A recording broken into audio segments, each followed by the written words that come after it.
más conocido en los últimos años por sus escritos y sus entrevistas sobre la coyuntura política nacional y por temas de alcance nacional. Pero sus inicios fueron en la antropología y en los estudios rurales. Sabemos bien que hoy en día ya no se cumple esa división tradicional donde la sociología es urbana y la antropología es rural. Hay una antropología urbana y hay una sociología rural. La antropología y la sociología se han acercado, creo, no del todo, pero en buena medida.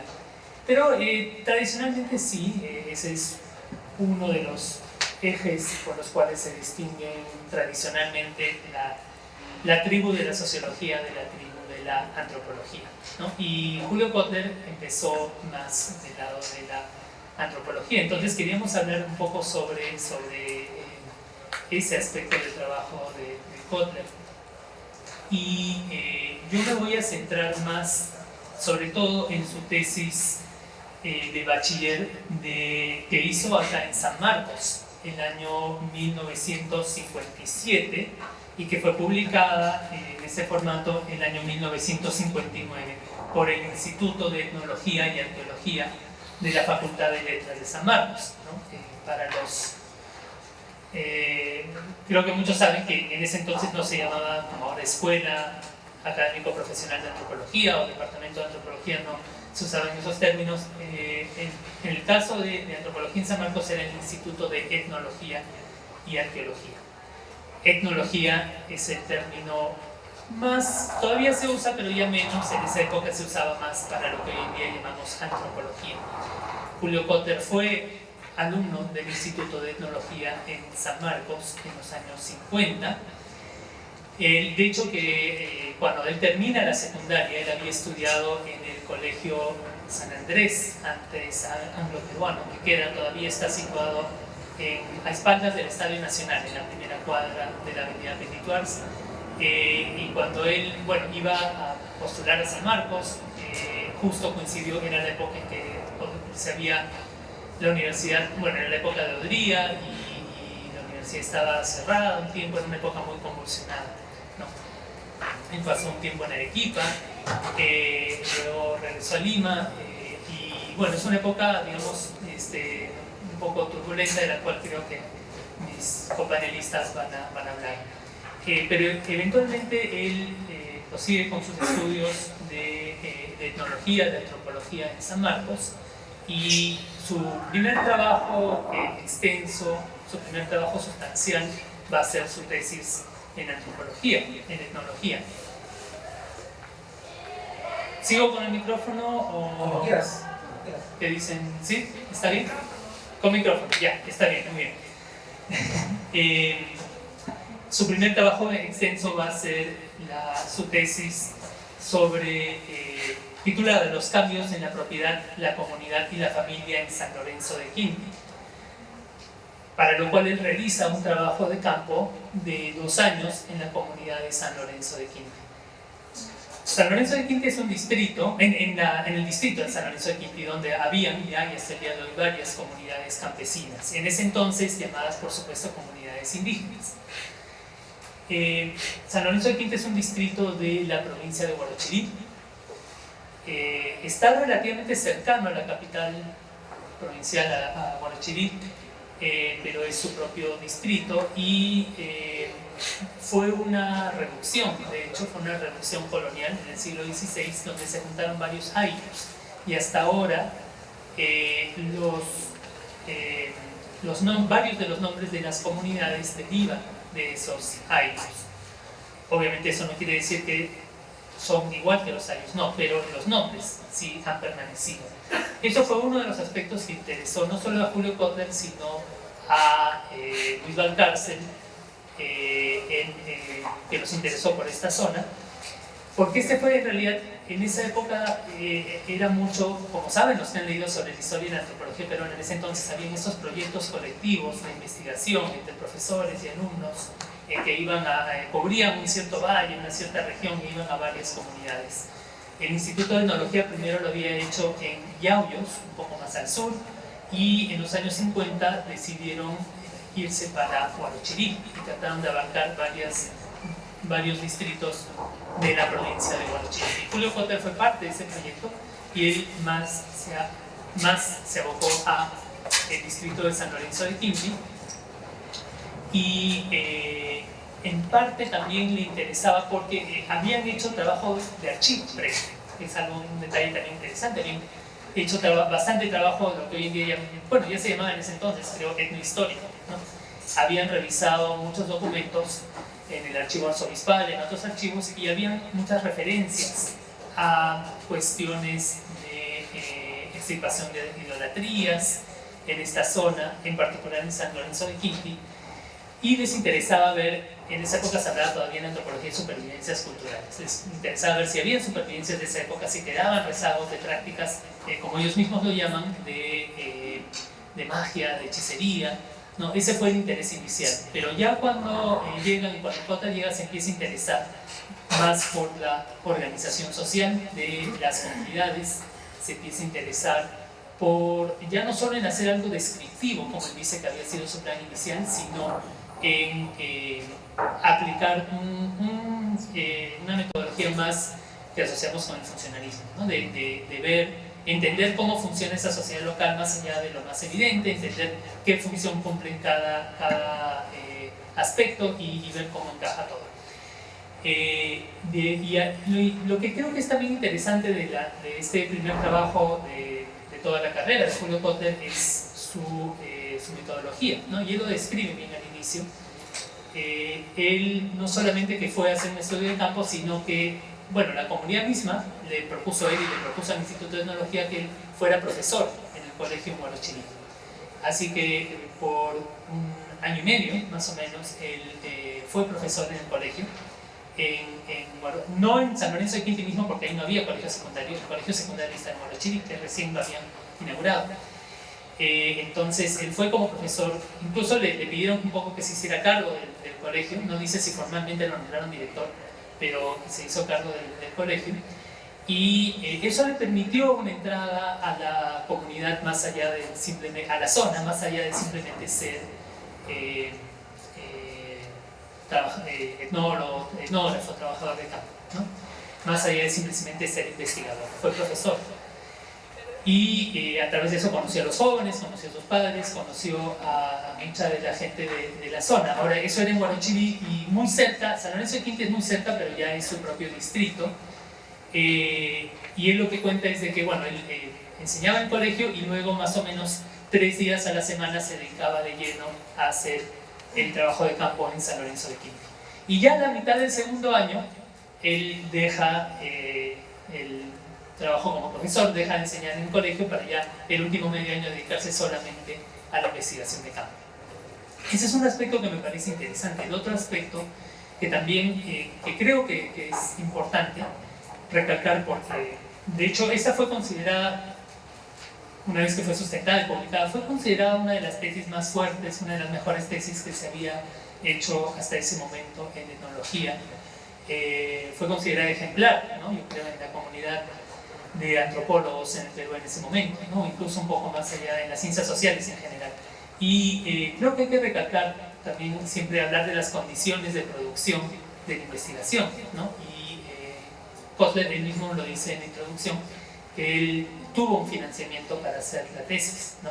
Obtuvo él y el Instituto de Etnología, a través del Instituto de Etnología postularon a un pequeño financiamiento de la Fundación Wenner-Gren, que es una fundación norteamericana, que es la única que está dedicada netamente, la única fundación que su única misión es apoyar a la antropología hasta el día de hoy, ¿no? A veces apoyan todavía proyectos internacionales, de colaboración internacional.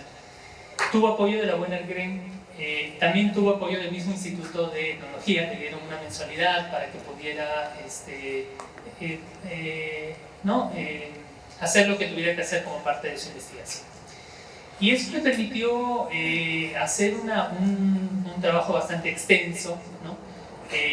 Hizo censos, hizo encuestas, también hizo mucha observación participativa. Él mismo dice, ¿no? De todos, bautizos, primeras comuniones, todo lo que como todo antropólogo, ¿no? Todo lo que la gente le proponía, él obviamente lo aceptaba. y le permitió hacer algo, hablar con buena parte de la población del distrito de San Lorenzo de Quinti, y le permitió hacer un trabajo bastante profundo. Si bien él también reconoce, como siempre se debe hacer, reconoce qué cosas no pudo hacer, ¿no? Y él dice en un momento que, bueno, que debido a su estatus de profesor, era un estatus bastante respetado en ese momento, y eso le dio tenía mucha facilidad, le facilitaba el poder hablar con las personas notables de las comunidades de San Lorenzo de Quinti y en general de Huarochirí, porque de hecho que los jóvenes de San Lorenzo de Quinti estudiaban en Huarochirí, no es muy lejos. Le permitía hablar con buena parte de la población, pero dice, claro, los jóvenes no querían hablar mucho con él porque era su profesor, era una figura de autoridad, y había un poco lo respetaban, pero no le iban a compartir cosas pues muy ni privadas, ni íntimas, ni tampoco en general no se sentían en libertad de hablar con él. Y él dice también que en general los sectores con menos poder o menos pudientes de la población no tuvo tanta facilidad de él para hablar con ellos, ¿no? Eso es un poco sobre la parte metodológica. Ahora, en cuanto al contenido de la tesis, básicamente, bueno, está muy en línea con ciertas líneas de la investigación de esa época, ¿no? Los estudios de comunidad, los estudios de área. La idea, en ese momento, sabemos, en los años 50 había mucho énfasis en la modernización, la idea de que las comunidades estaban cambiando, que el cambio era inminente, inevitable, y eso es parte del leitmotiv de la tesis de Julio Kotler. Él enfatiza sobre todo los cambios en la propiedad de la tierra, ¿no? Podríamos decir, en términos de ahora, que su enfoque es bastante, en cierto sentido, materialista. Él considera que la propiedad de la tierra es lo central que determina lo demás. Obviamente no de una forma súper automática o simplista, pero sí el motor del cambio es ese. Empieza a cambiar la propiedad sobre la tierra y, por tanto, tiene que cambiar la estructura familiar, el parentesco y la comunidad en sí. Y eso él habla de cómo la comunidad, empezando en el siglo XIX, de lo que había tenido un manejo sobre todo comunal de la tierra, empieza poco a poco a individualizarse. La comunidad las comunidades, hay que hablar claro porque son varias comunidades que varias de ellas comparten el mismo pueblo, pero sus tierras eran separadas, y de hecho que si uno revisa el directorio más reciente de comunidades campesinas en el país, estas comunidades existen todavía, ¿no? No se han fraccionado como a veces sucede. Casi todas las que él menciona todavía están ahí.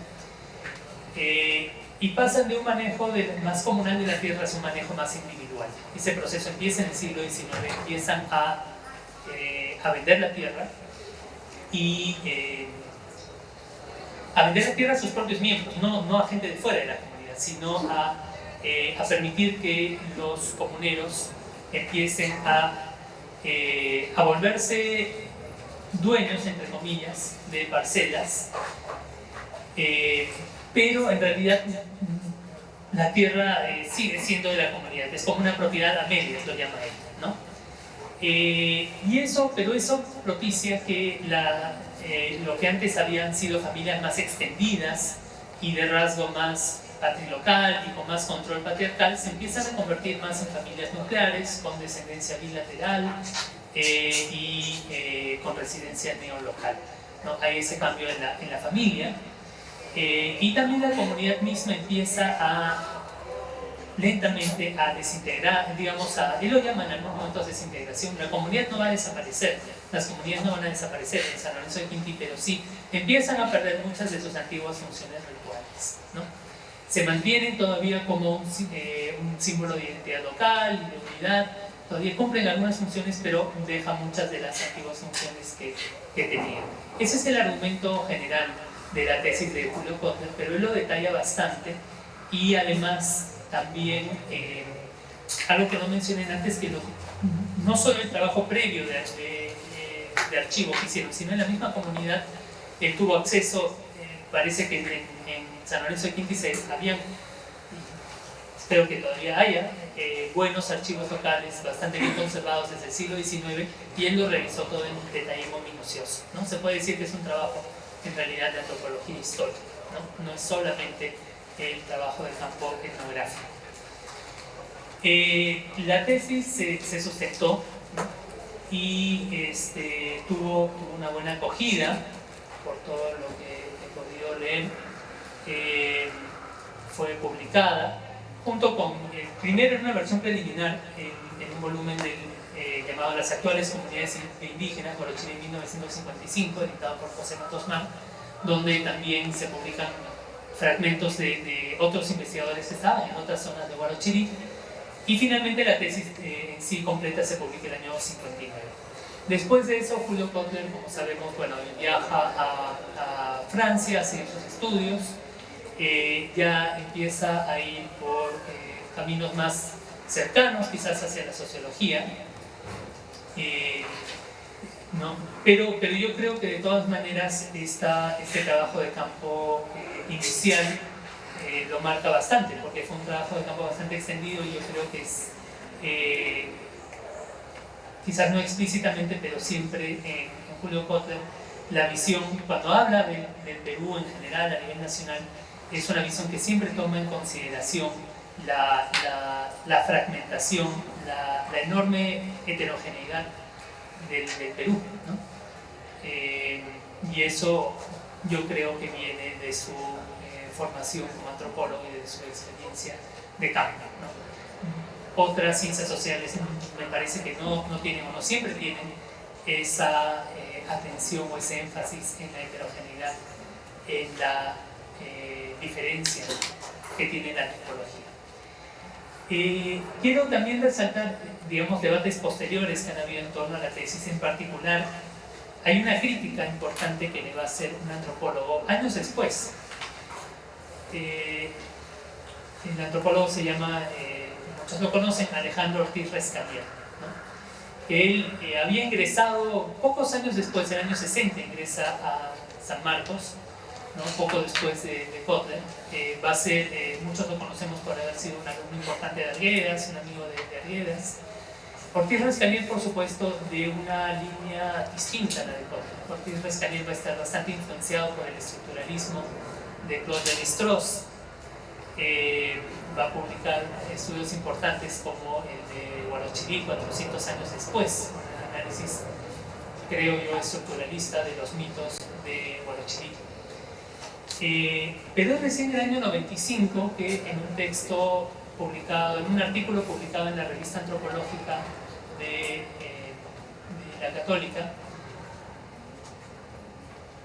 Alejandro Ortiz Rescalier hace una crítica a la tesis de Julio Kotler. Él dice: cuando yo llegué a San Marcos nos decían, este es el modelo, esto es lo que hay que seguir, es lo mejor que se puede hacer en antropología, ¿no? Y la crítica de Ortiz Rescalier viene de que, evidentemente, yo creo que si sabemos algo sobre los dos autores podemos ver dónde está la divergencia, ¿no? Ortiz Rescalier critica el énfasis que hace Kotler en el cambio, en que todo ha cambiado y que todo está cambiando, ¿no? En esa idea de la desintegración. Y él se centra y critica también el énfasis de Julio Kotler en cómo la propiedad de la tierra tiene un fuerte impacto sobre otros aspectos de la sociedad local. Obviamente eso, claro, no encaja muy bien, ese énfasis en las relaciones de propiedad no encaja muy bien con una perspectiva estructuralista, levi-straussiana. Pero también lo que dice Ortiz Rescalier, y se basa en él hace un pequeño trabajo de campo también en el año 95 en el mismo San Lorenzo de Quinti, y él dice: Kotler se equivocó al pensar que la estructura de propiedad había cambiado y que estaba cambiando. Lo que él ve como diacronía en realidad es sincronía, ¿no? Lo que él cree que es un cambio en realidad es simplemente el proceso es simplemente la oposición dual que hay en todo el mundo andino entre lo individual y lo colectivo, ¿no? Lo que pasa es que, y él dice, Kotler cometió el clásico error antropológico de creer a sus informantes. Ellos le decían, antes todo era comunidad y ahora nos estamos desintegrando, y él lo tomó literalmente. Y Ortiz Rescanier dice, no se deben tomar las cosas literalmente. Eso en todo el mundo andino la gente dice eso, ¿no? Antes todo era comunidad, antes éramos más unidos. Para Ortiz Rescanier esto es un modelo cultural, una oposición dual básica en la cultura andina entre un pasado que era mejor, entre un pasado de unión, de unidad, de virtud, y un presente que es de alguna manera un poco no tan virtuoso como ese pasado. Y él cree que de ahí viene, y que bueno, eso combinado que Kotler iba ya con la idea de ver lo que quería ver, de ver modernización, de ver cambio, de ver transición al capitalismo, y combinado con este discurso local de un pasado perdido, donde todo era comunal y donde todo era unión, el resultado es que nos da una imagen equivocada de cómo era esta comunidad. Y dice Ortiz Rescanier, para Ortiz Rescanier básicamente no hay cambio, no ha habido cambio, ¿no? Lo que hay simplemente en todas las comunidades andinas hay este principio de esa tensión entre la propiedad comunal por un lado y el usufructo individual por el otro, o el usufructo familiar, ¿no? Y esa tensión siempre está presente, nunca se resuelve y no es un síntoma de cambio. Y efectivamente Kotler sí hablaba de ella como que era esa tensión de usufructo individual versus propiedad comunal, era síntoma de que era un momento en el cambio, era un momento histórico y que se iba a tener que resolver de un lado para el otro, ¿no? Esa es la crítica que hace Ortiz Rescanier a Julio Kotler. Entonces, ¿qué hacemos con eso? ¿Quién tiene la razón? Bueno, yo sé que a veces esa respuesta decepciona, pero yo creo que se puede decir que ambos tienen algo de razón, ¿no? De hecho, que efectivamente, ¿no? Tenemos que entender el trabajo de Kotler en su contexto, en su momento, en donde sí se veía como que todo estaba en cambio, como que ciertamente la modernización, los procesos de modernización iban a llevar a un gran cambio en las comunidades, ¿no? También es cierto que en las comunidades andinas sí es común hablar en esos términos, y no solo en las comunidades andinas, en general en la cultura popular peruana, ¿no? Y sí es cierto que a veces uno llega, y eso sí es un importante punto metodológico, uno no debe confiarse solamente de los discursos. Y efectivamente lo que dice Ortiz Rescanier sobre esa tensión permanente entre usufructo individual y propiedad comunal, sí es una constante en el mundo. Yo creo que eso más o menos está establecido, o es conocimiento común, o casi sentido común en la antropología peruana contemporánea, de una manera que no lo era en la época en que Kotler hizo su tesis. Entonces tampoco no debemos ser injustos, es algo que ya nosotros aprendemos como un hecho dado, ¿no? Que dice propiedad comunal, pero usufructo familiar o individual, pero eso no era evidente en ese momento. En ese aspecto sí Ortiz Rescanier tiene razón.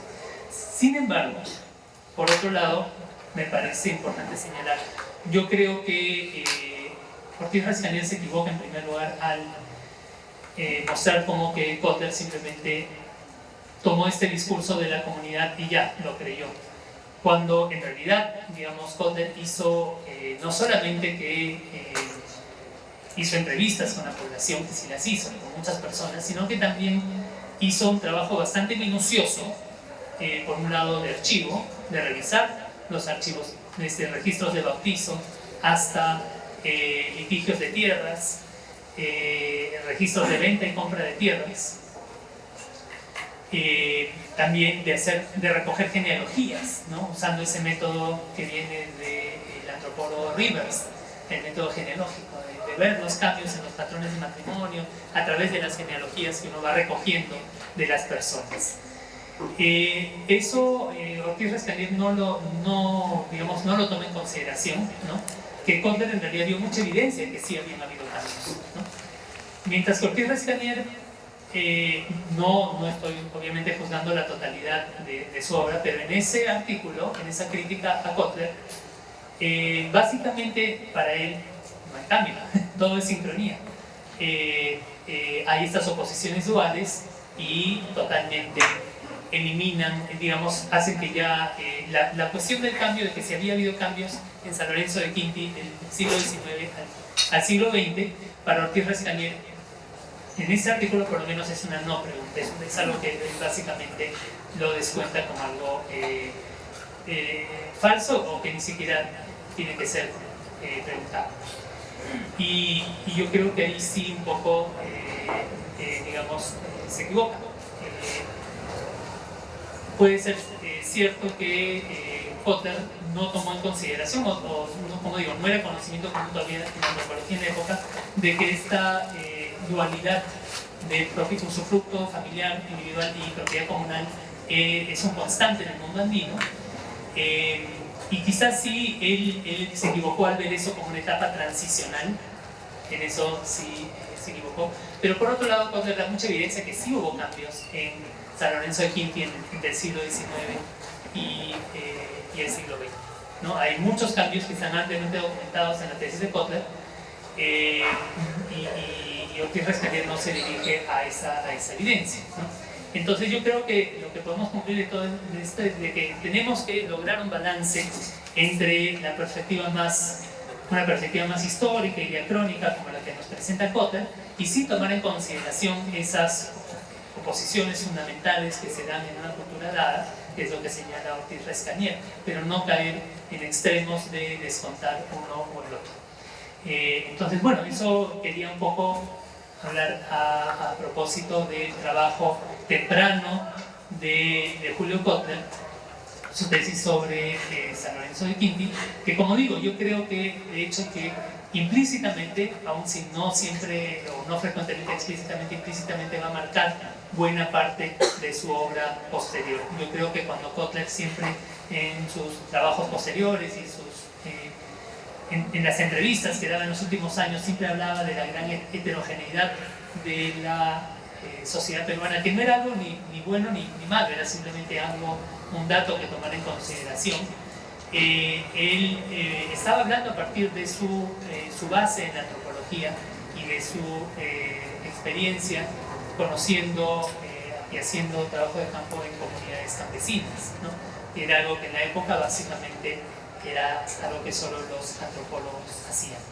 Y bueno, con eso concluyo y mis copanelistas van a hablar de otros aspectos de la obra de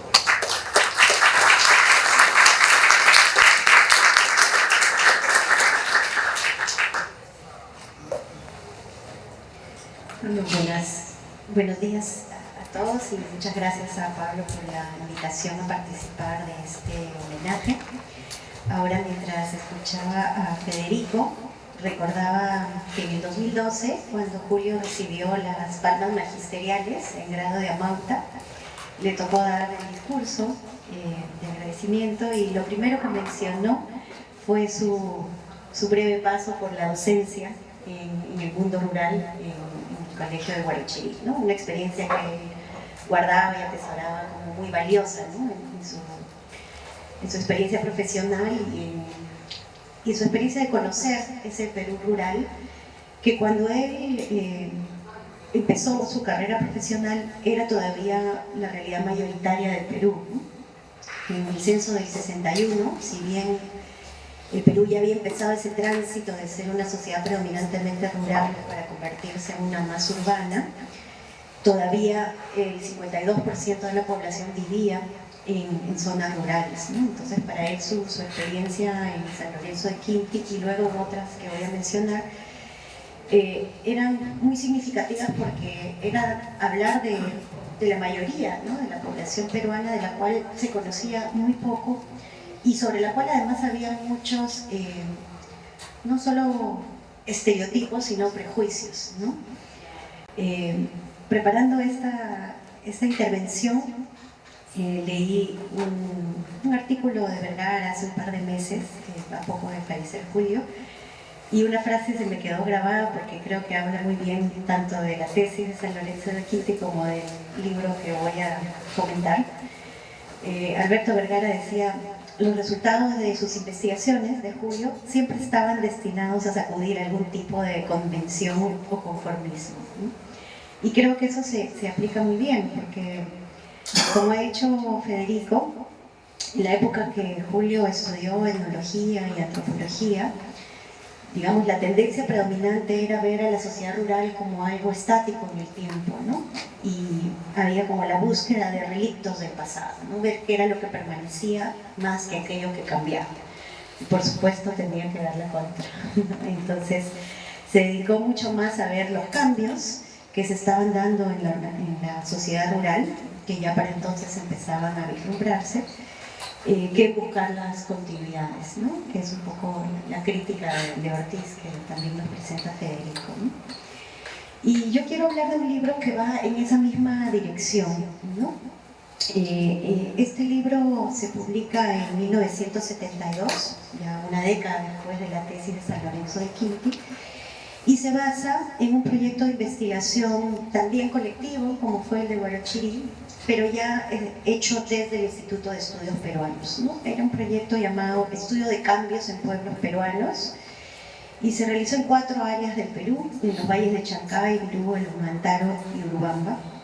Estuvo dirigido por José Matos Mar, y Julio se integró al equipo también, en el que participaban muchos estudiantes también de San Marcos, ¿no? En esa época eran estudiantes, por ejemplo, Carlos Iván de Gregorio, Rubén Golte, Teresa Valiente, ¿no? Varios, Fernando Fuenzalida ya era profesor, me parece, ¿no? Entonces trabajaron un conjunto de antropólogos en varias comunidades de estos diversos pueblos para ver los procesos de cambio, ¿no? Que se estaban dando en la sociedad rural, ¿no? Pero yo me quiero referir en particular a un libro que fue muy significativo, que se llama Aspectos Sociales de la Educación Rural en el Perú, y que fue quizás el primer libro desde la sociología y la antropología que mira la educación rural en un contexto bien particular, ¿no? O sea, se publica en el 72, que es el año en que se promulga la reforma educativa del gobierno velasquista, y a poco tiempo de haberse iniciado la reforma agraria, ¿no? Claro, el trabajo de campo para este proyecto de estudios en pueblos peruanos se hizo en la época previa a la reforma, ¿no? Y yo quiero referirme un poco a las preocupaciones que recorren este libro y que hablan también de la mirada de Julio sobre la sociedad rural, ¿no? Por un lado, en este libro se habla del rol social que cumple la educación en el mundo rural, en un contexto de cambios. En segundo lugar, se habla de cuál es el impacto de la educación en contextos sociales desiguales y heterogéneos, y aquí vemos también la continuidad de esa preocupación por la heterogeneidad de la sociedad rural, que también ya mencionaba Federico. El mundo rural para Julio no era un mundo homogéneo, ¿no? Había muchas diferencias y desigualdad a su interior. Habían espacios del Perú rural que todavía estaban dominados por un conjunto de relaciones tradicionales, o como llamaba la dominación tradicional, y había otros contextos rurales mucho más modernizados o modernos, donde habían tenido lugar diversos procesos, ¿no? Entonces, en pleno momento previo a la reforma educativa, cuando para muchos la educación salvaría el Perú, por ponerlo sencillo, Julio se preguntaba, bueno, ¿cuál va a ser el efecto de la educación en este panorama heterogéneo de comunidades rurales que van a enfrentar la reforma, ¿no? Y también se preguntaba por un tercer tema, que era la relación que había entre los modos de interacción social dentro y fuera de la escuela, ¿no? Hay relaciones sociales dentro de la escuela que en gran medida tienen que ver con las relaciones sociales fuera de la escuela, en qué medida se vinculan unas con otras y qué cambios serán necesarios allí, dentro y fuera de la escuela, para que la educación tuviera el impacto deseado, esperado, ¿no? Entonces voy a hablar brevemente de cada uno de estos tres temas, ¿no? El primer punto, el rol social que cumple la educación, se ubica también en un momento de debate, ¿no?, entre dos miradas sobre la educación, ¿no? Para Julio Kotler y para Giorgio Alberti, que es su coautor en este libro, la educación era un recurso que los individuos utilizan para ubicarse de forma más ventajosa en el sistema de estratificación social vigente, sin que por esto se altere la estructura de clases imperante en la sociedad peruana.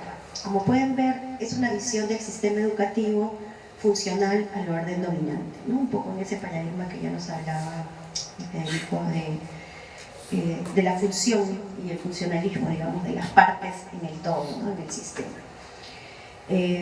Permitía cierta movilidad individual, pero no un cambio generalizado en el sistema, ¿no? Pero también en este libro se reconoce una posibilidad de generar un efecto contrario a esa función que tendría el sistema educativo, ¿no? Entonces nos dicen Alberti y Kotler, por ejemplo, si el número de postulantes al ascenso social, así como sus exigencias, crecen en forma tal que desbordan la capacidad de absorción del sistema dominante, la educación se convierte en uno de los factores de movilización y crisis social, ¿no? Entonces ahí podemos ver cómo en la postura teórica que ubican los autores se nota cierta sensibilidad a las contradicciones aparentes que va presentando el desarrollo de la escuela en las zonas rurales de Perú y de América Latina, ¿no? Por un lado hay corrientes teóricas más marxistas que enfatizan fuertemente el papel ideológico de la escuela, ¿no? Para Althusser, por ejemplo, un autor marxista, era el aparato ideológico del Estado, o enfatizan su papel reproductivo, ¿no?, como institución funcional al sistema social y a la ideología estatal. Pero por otro lado también la educación empieza a convertirse en un reclamo popular ya desde mediados del siglo XX y pasa a formar parte de reivindicaciones sociales y políticas de sectores marginales como el campesinado, ¿no? Al mismo tiempo emerge fuertemente un movimiento de educación popular y la famosa pedagogía del oprimido que postulaba Freire en esta época buscan darle a la educación un rol liberador y transformador, ¿no? En algunos países latinoamericanos este discurso encuentra pues un nicho para su realización en proyectos revolucionarios de algunos gobiernos y en la acción de grupos educadores por fuera del sistema formal, ¿no? En estas dos visiones contrapuestas del rol social de la educación, ¿no?, que reproduce el statu quo o que tiene un potencial transformador y revolucionario, Alberti y Kotler identifican, ven más su rol funcional, pero sin embargo señalan una contradicción inherente, ¿no?, a la educación que puede llevar a la movilización y la acción política y el cambio, ¿no? Aquí es bien interesante en el libro también su aspecto metodológico, ¿no?, como ha señalado Federico para la tesis, en aspectos sociales de la educación en el Perú rural, en la sociedad rural. Alberti y Kotler se basan en los estudios que se han hecho en los años previos que incorporan dos cosas. Por un lado, una gran encuesta a varias de estas comunidades, a 17 comunidades en el Perú, con la cual analizan cambios valorativos, orientaciones urbanas y un conjunto de variables de tipo más individual, pero también utilizan la información de varias etnografías, sobre todo las que se hacen en el Valle de Chancay y algunas en el Valle del Mantaro, para, a partir de estos dos tipos de evidencias, más cuantitativas y más cualitativas, más sociológicas y más etnográficas, evaluar qué pasa con la educación en estos contextos rurales, ¿no?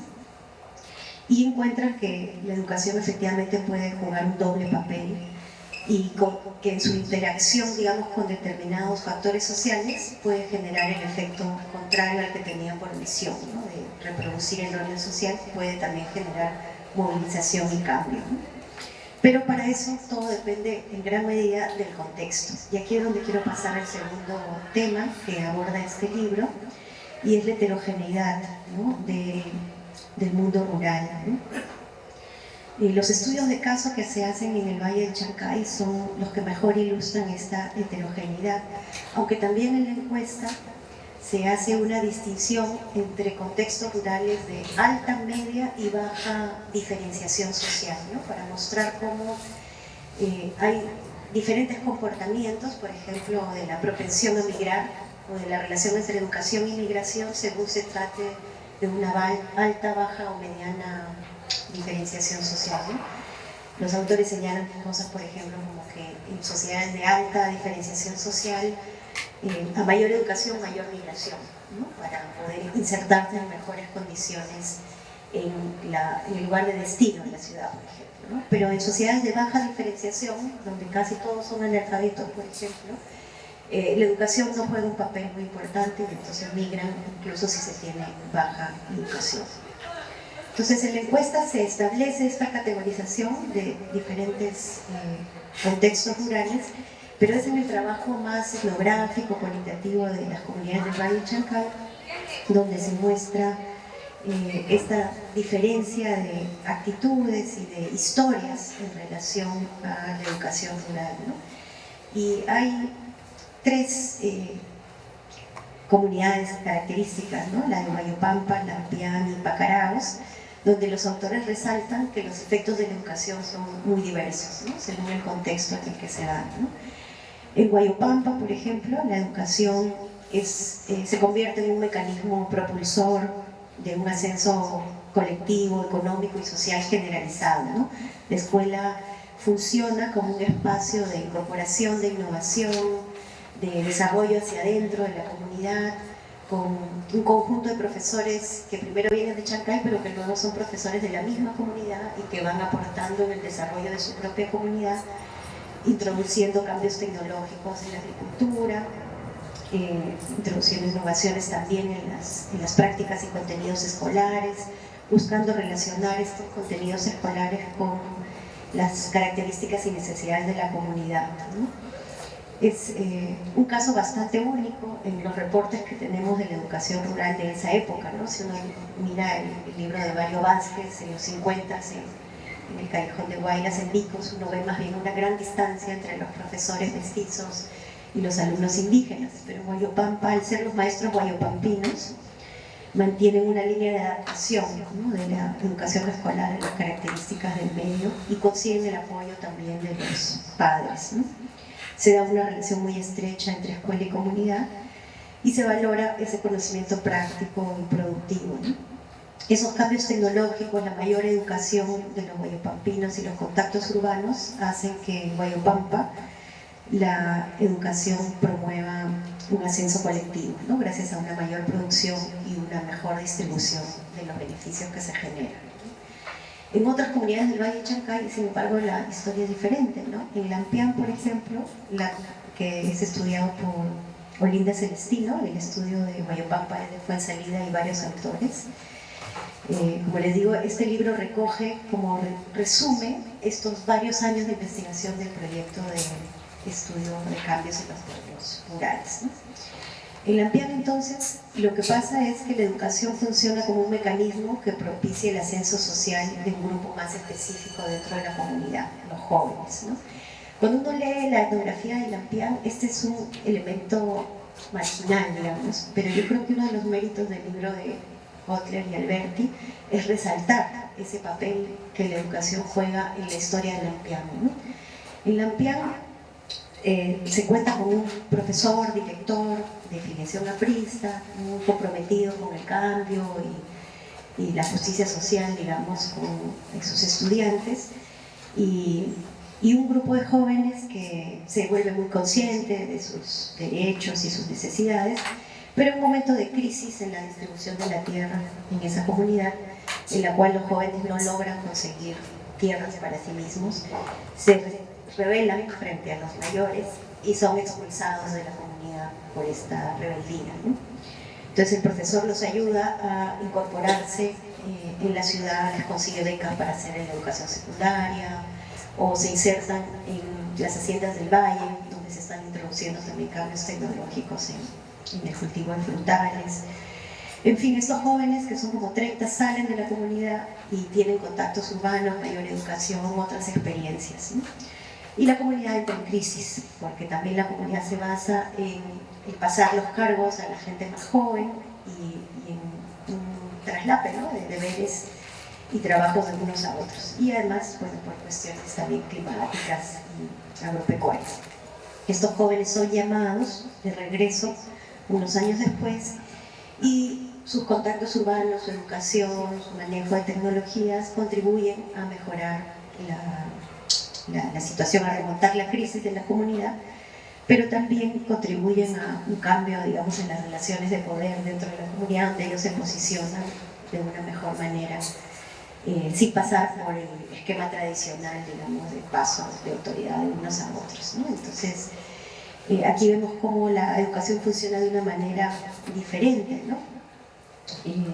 Rompiendo el sistema tradicional de estratificación y situándose en una posición dominante gracias a esta mayor educación y experiencia migratoria. Y el tercer caso que nos presentan es el de Pacaraos, que es muy diferente, porque más bien la educación juega aquí un papel de expulsor, ¿no?, que manda a la gente hacia afuera, ¿no? Tiene una orientación muy urbana, tiene una orientación hacia el consumo urbanizado y no permite que los jóvenes de la comunidad se integren tanto en el proyecto, digamos, interno como más bien expulsarlos o proponerles la migración hacia el espacio urbano, ¿no? Y aquí los autores van a insistir en que la naturaleza del sistema educativo, ¿no?, muy orientado hacia el urbano, impedía que los conocimientos pudieran utilizarse para mejorar la situación del pueblo, ¿no? Aquí quisiera resaltar cómo el punto central de este libro es que la educación puede tener un efecto muy distinto de acuerdo al contexto social en el que se desarrolla y a la interacción con otros factores sociales y económicos en juego, ¿no?, a las relaciones de poder, a la distribución de poder, al tipo de economía o de productividad o el tipo de producto incluso, ¿no? Pacarás, por ejemplo, no produce frutas como Guayopampa o Lampián, ¿no? Entonces había una serie de factores económicos, productivos, sociales en juego que hacía que en estas tres comunidades en el mismo valle la educación produjera efectos radicalmente diferentes, ¿no? Y creo que esto es un mensaje muy importante, tanto en ese momento, ¿no?, a puertas de la reforma educativa, como hoy, que nuevamente la educación es vista así como la panacea para nuestros problemas, pero donde no consideramos que qué educación, para qué, para quién, para producir qué, siguen siendo preguntas muy valiosas y muy necesarias, ¿no?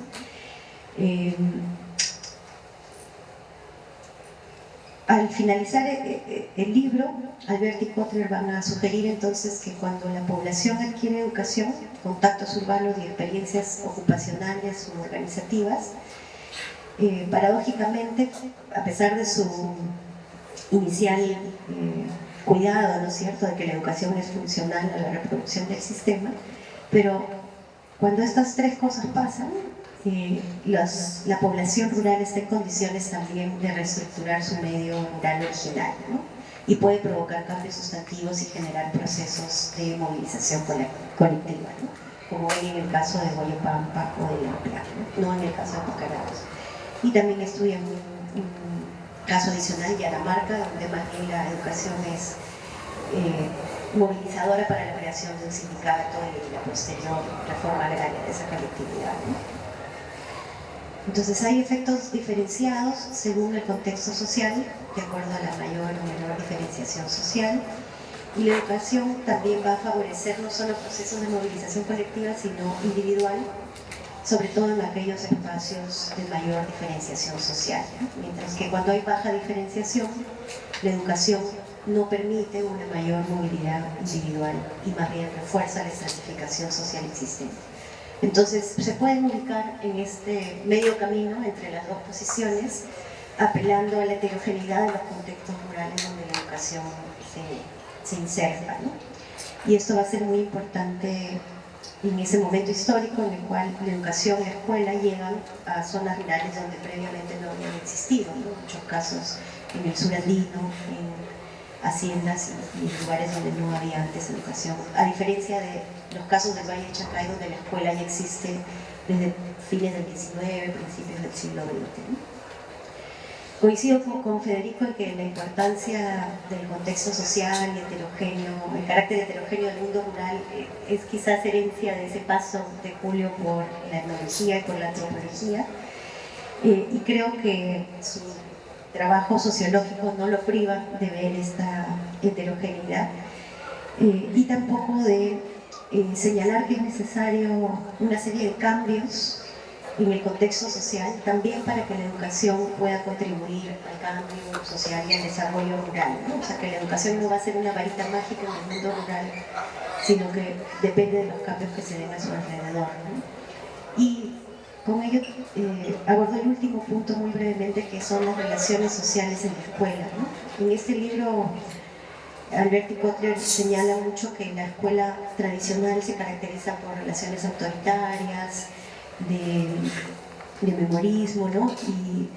de relaciones de tipo diádico, individualizadas, autoritarias, y que reproducen en gran medida una estructura social caracterizada por el autoritarismo, la dominación y la dependencia, ¿no? Entonces, ellos proponen que si la escuela quiere ser un agente de cambio en la sociedad rural, para otro tipo de relaciones tiene que cambiar también las relaciones internas en la escuela, ¿no? La manera como se enseña, los contenidos con los que se enseña, y para ello recurren al ejemplo de Guayopampa, ¿no? Donde se muestra una serie de innovaciones en las relaciones internas de la escuela que muestran que es posible, ¿no? Incluso la escuela tiene su asamblea comunal, o sea, su asamblea estudiantil, ¿no? Que reproduce la asamblea comunal de la comunidad y permite relaciones más horizontales que la típica relación vertical, ¿no? Entre maestro y alumnos, ¿no? Yo creo que este mensaje de la heterogeneidad de los contextos rurales y cómo los efectos de la educación pueden ser diversos sigue siendo muy importante en la actualidad, ¿no? Somos más conscientes hoy que lo rural no es homogéneo y que hay una serie de variables que marcan grandes diferencias, ¿no? En la escolaridad de los niños. También hemos hecho más críticas a las relaciones sociales que se dan al interior de la escuela, a partir, por ejemplo, de los resultados del informe final de la Comisión de la Verdad y Reconciliación. Se hace un llamado a remirar esas relaciones que también fueron funcionales, por decir, a la reproducción de la violencia y del autoritarismo de diversos grupos, ¿no? Menciono eso porque creo que, si bien hay que entender aspectos sociales de la educación rural en el Perú en su contexto, no deja de hablarnos en el presente, ¿no? Respecto a las cosas que es necesario considerar para nuestro sistema educativo en la actualidad, ¿no? Y hoy que la educación ha vuelto a constituirse, digamos, en un espacio de batallas políticas e ideológicas, conviene remirar estos trabajos para ver lo que nos tienen que decir en el momento actual, ¿no? De hecho, cuando preparaba también esta presentación, recordaba cuando conocí a Julio en el 97, él ya había dejado de ser docente en San Marcos, había enseñado 25 años aquí, pero todavía tenía esa pedagogía del intercambio, de la discusión, de las preguntas, ¿no? Que nos benefició mucho a los investigadores jóvenes del IEP, y bueno, que ahora hace muy difícil todavía, ¿no? Hacer creíble su ausencia después de todos estos años. Pero sabemos también que mientras sigamos leyendo sus trabajos y comentando sus aportes y recordando sus conversaciones, los vamos a tener presentes entre nosotros. Gracias.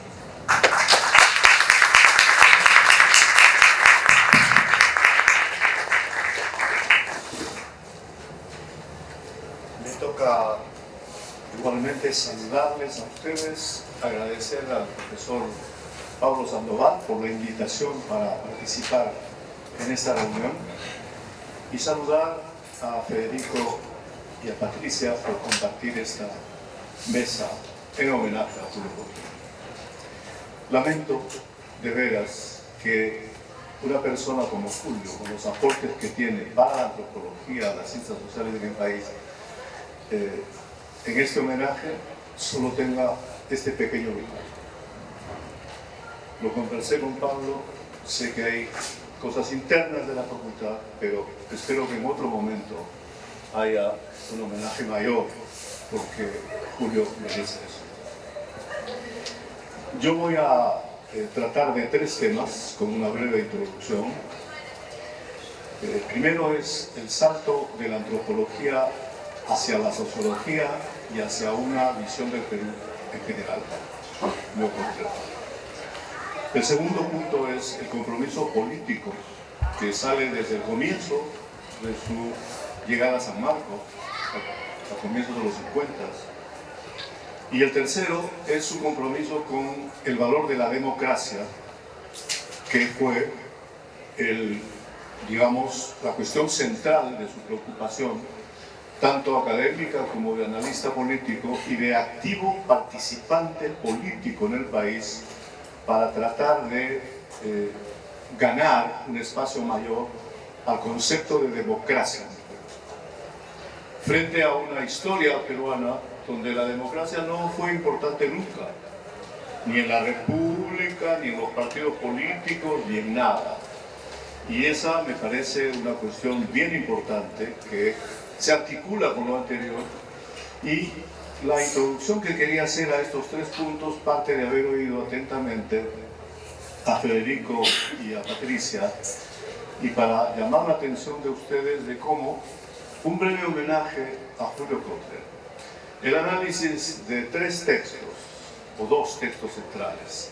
Me hubiera gustado tener tiempo para analizar el otro gran libro de Julio, que es Estado, Nación y Clase en el Perú, de 1973, 74, por ahí, que es uno de los clásicos para entender el país.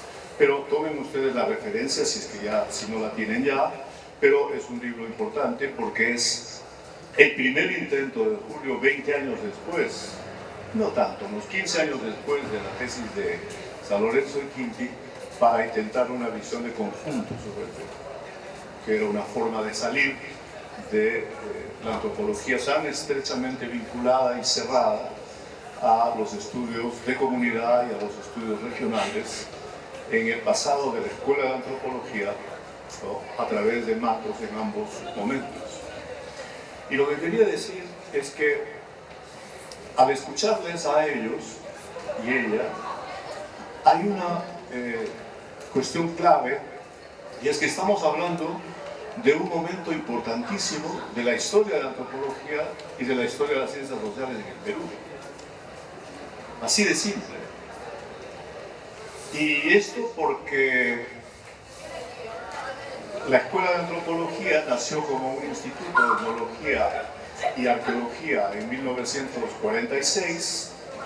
Hacia 1955 ya tenía una primera impresión sobre lo que eran las comunidades de los valles altos de Lima, empezando por Pachacamac y Lima, y luego el salto al valle de Chancay-Huaral, que llenan 10 años de la Escuela de Antropología y que son decisivos para la formación del Instituto de Estudios Peruanos, y que son centrales para la discusión política del país, porque el concepto que entra allí desde los 50 es el de modernización, y ese concepto que aparece en los 50 va a continuar hasta ahora, y es una especie de derrotero de largo plazo que no sabemos cuándo va a terminar, porque todavía no se ha hecho en el país la crítica a fondo del concepto de modernización, del concepto de desarrollo y del concepto de desarrollo capitalista que hay en el país. Esta escuela de antropología dio entonces origen a una institución importante como la de Estudios Peruanos, a la presencia de la Escuela de Antropología con mucho que decir sobre lo que estaba pasando en el país y lo que sigue pasando en el país, y para ver cómo el derrotero de las personas indica los rumbos distintos de esta heterogeneidad política peruana, de la heterogeneidad de las ciencias sociales y de la heterogeneidad del pensamiento en San Marcos. Julio Kotler, antes de llegar a la antropología de San Marcos, era ya miembro de la Juventud Comunista del Perú. Y él era, yo voy a hablar de cosas un poco personales, que son importantísimas para entender las ideas que están sobre esas cosas. Fui amigo de Julio desde el comienzo hasta el final, sin fisuras y sin confrontaciones, a pesar de las largas y los largos problemas que han habido en la política peruana de los años 70 en adelante. Julio era una persona que venía de un hogar formado por una familia judía europea que no eran ricos para nada y llevaba una vida muy sencilla. Era de Breña, era un limeño que jugaba fútbol en las calles de Portugal, la calle Portugal de Breña, a la altura de la comisaría de Alfonso Ugarte, ¿no? Ese es el barrio donde creció Julio, y conocí la casa donde él vivió ahí. Y Julio era un hombre muy sensible, y una vez, lo cuento porque es una anécdota preciosa, en Cajamarca, en una reunión de los agrarios del país, que nos juntábamos así en todas partes, a la hora de la celebración, a las 2 de la mañana, estábamos cantando, y a mí se me ocurrió cantar Malabrigo, que es un yarabí triste norteño, con una mezcla bellísima de marinera, y me quedé frío cuando vi a Julio Kotler conmovido con la canción y llorando. ¿No se imaginan ustedes a una persona como Julio Kotler, con su seriedad, ¿no es cierto?, su distancia, que era un hombre era un hombre de carne y hueso, criollo, formado en Lima, y conmovido con la poesía de esa canción de César Miró, ¿no es cierto? Y entonces, cada vez que nos juntábamos, decía, cuidado que te voy a cantar el pasillo, el yarabí, que te vas a poner a llorar, no importa, decía. Y esas cosas son fundamentales. Lucho Lumbreras, el arqueólogo sanmarquino. Lucho Lumbreras también, como todo el mundo, tiene su canción y se le llama El Fuerte de cada uno. Y en una despedida de no sé dónde, canté un yarabí que se llama El Imposible, y Luchito Lumbreras, con toda su humanidad, lloraba con la canción El Imposible. Y entonces las personas que hacen los libros, que escriben y que razonan y piensan sobre el Perú, son personas de carne y hueso, son personas que vienen de una formación muy entrañable con el país, de una infancia y una adolescencia muy fuerte como la de Julio en Lima, y va a la Escuela de Antropología.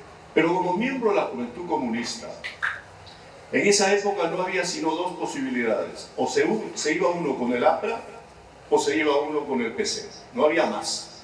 Y además había un grupito pequeño de trotskistas, que eran muy pequeños. Entonces, Julio es miembro de la Juventud Comunista y tuvo que pagar el precio por esa adhesión, porque la dictadura de Odría lo deportó a Huancayo. Ustedes se reirán, porque ahora ya no ocurre eso. La deportación, cuando pasa para fuera del país, pero esa deportación era interna, y entonces a Julio lo castigaron mandándolo al Valle del Mantaro durante un par de meses, con cargo a dar cuenta a la policía todos los días a las 8 de la mañana de que seguía viviendo ahí y no se había regresado a Lima a seguir conspirando. O sea, la dictadura de Leguía había deportado a otro célebre personaje de la antropología nuestra, de la historia nuestra, que es Hildebrando Castro Pozo, el autor del libro Nuestra Comunidad Indígena. Este era un abogado indigenista que no le gustó a Leguía por lo que hacía dentro del Instituto Indigenista, dentro de la formación de apoyo indigenista a los indios del país. Y al pobre Hildebrando lo mandó de castigo a Piura. Y de ahí salió un libro sobre el yanaconaje, que es una obra mayor, histórica, sobre una forma de propiedad en la costa peruana. Y al regresar de su exilio, estaba el pobre tuberculoso en Lima y se tuvo que ir a Jauja, otra deportación. Y por recorrer las comunidades de Jauja, de ahí nació el libro Nuestra Comunidad Indígena. Él era un abogado, no había estudiado antropología en ninguna parte. Entonces Julio tiene esa historia y ese paso. Paralelamente, otra persona grande e importante como Julio, como Aníbal Quijano. Quijano pagó cuentas más caras todavía porque a Quijano lo metieron preso entre 1 año y 2, ¿no es cierto? Y como él decía, fue en la cárcel en Lima que él tuvo más tiempo para leer, tiempo libre para leer de día y de noche, ¿no es cierto? Entonces, esos eran tiempos heroicos. Esa célula del PC de San Marcos es una célula con un profesor de ahora del doctorado y de la maestría que es un exguerrillero, ¿no es cierto? ¿De quién estoy hablando? De Héctor Béjar. Y Héctor Béjar, con el papá de Humala y con Vargas Llosa y con un antropólogo, Héctor Martínez, eran 4 de los 7 miembros de la célula célebre del PC en San Marcos. Esos son los años 50, son los tiempos duros de la dictadura de Godella.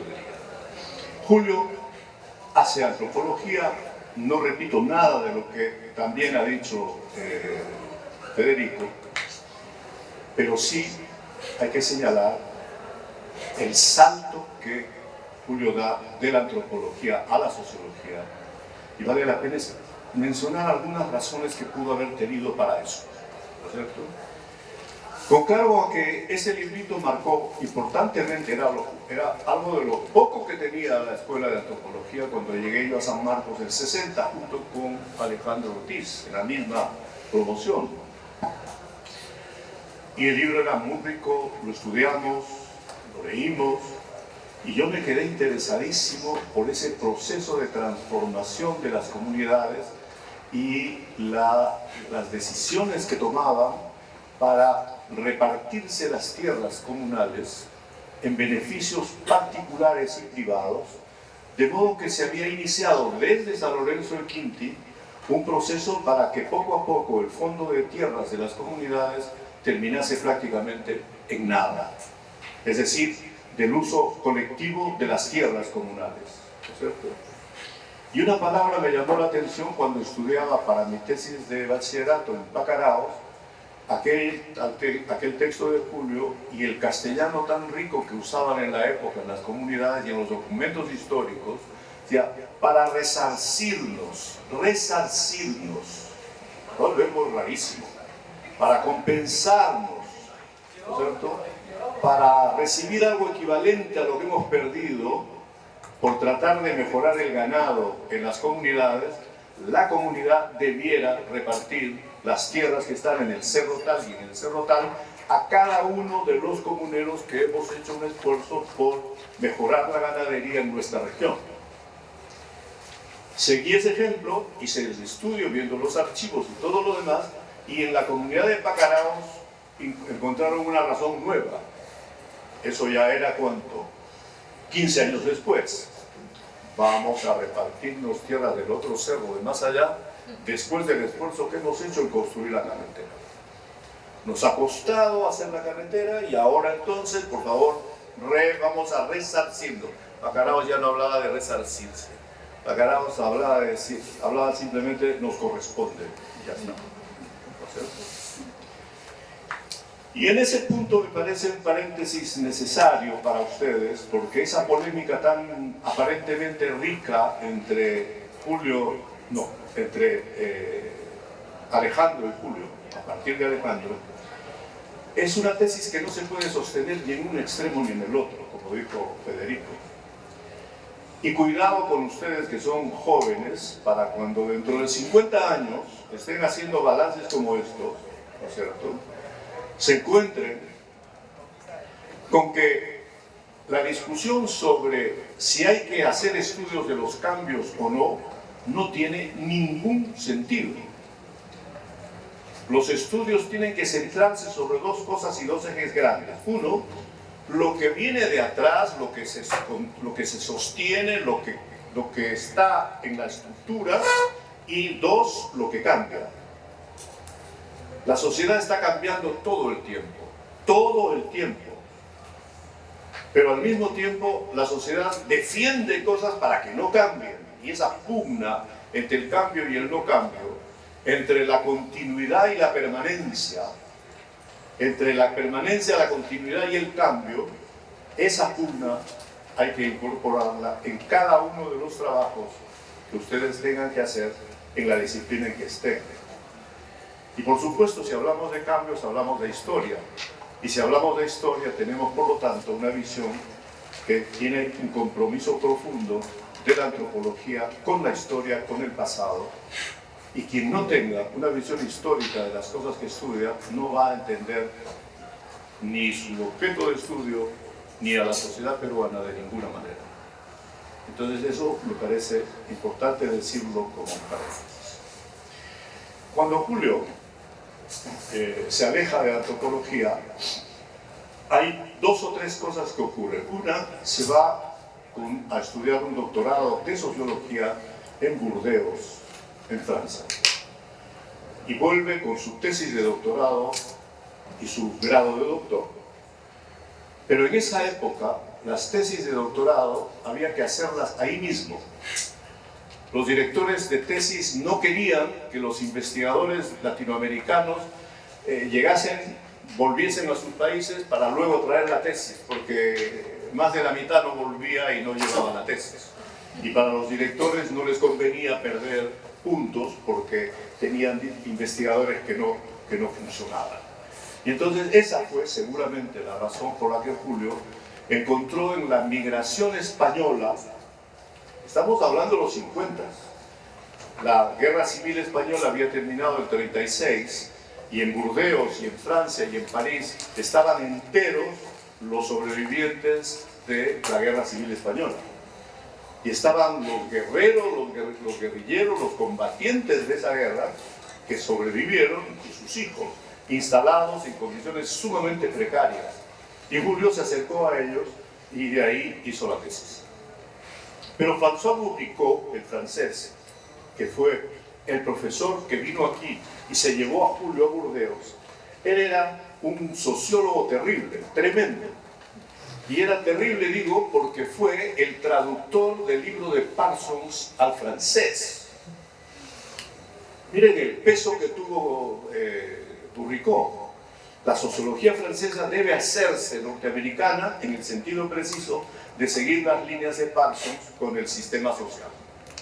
Y este hombre, Julio, ve a Bourricot, ve que se abre el mundo de la sociología norteamericana, ve que se abre el mundo de la política en globo, no solamente del Perú, y poco a poco va dejando la perspectiva exclusivamente antropológica para abrir su horizonte a un terreno más amplio.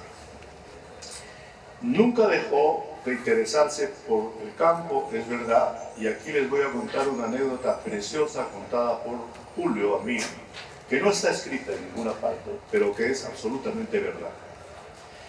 Hace 50 años, como ahora, se dio la reforma agraria y hace 50 años se publicó la novela de Manuel Escorza, Redoble por Blancas, ¿no?